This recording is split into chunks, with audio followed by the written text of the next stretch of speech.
a new cert, for example, one of the big things that's talked about nowadays, and I think it's a very good one, and we're kind of investigating it, is the idea of threat hunting. You can call it threat analytics. It's the combination of red teaming, where you're going in and you use that red team pen testing kind of approach where you're saying, okay, we're going to attack systems and to improve their security.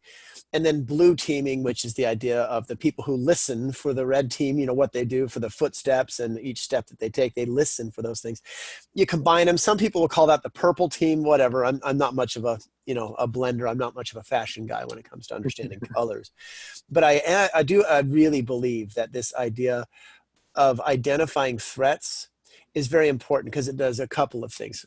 It basically, too often you have people who've said over the years, well, you have to layer your security. And so what you end up doing is having multiple solutions in place for a particular problem. We got 2 firewalls or 2 IDSs or 2 SIMs. But that kind of layering doesn't work for 2 reasons. 1, it's really expensive. 2, it takes way too much time.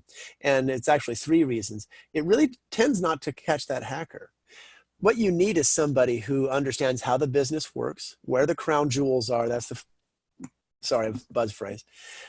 And then how to protect those crown jewels. And that changes from company to company. CompTIA would be a different profile, protection profile, than company down the road, a bank or an insurance company or a small business, right? They all would have different profiles, and they would therefore have different attackers. A lot of small businesses are being hit by ransomware now because they tend to, as they implement technology, they tend to implement what I call a monoculture. In other words, they have if they're a company of 10, 15 people, they probably have 10, 15 notebook computers and mobile phones that they're maintaining. And I'll bet you $5 they have the same exact patch level, probably the same passwords and things.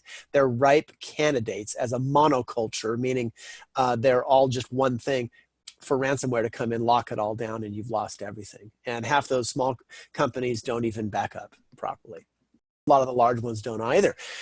And so a threat hunter can basically say, here, based on this profile, here are the security controls that will really help you save money, but also secure yourself properly. This idea of threat hunting to me is interesting.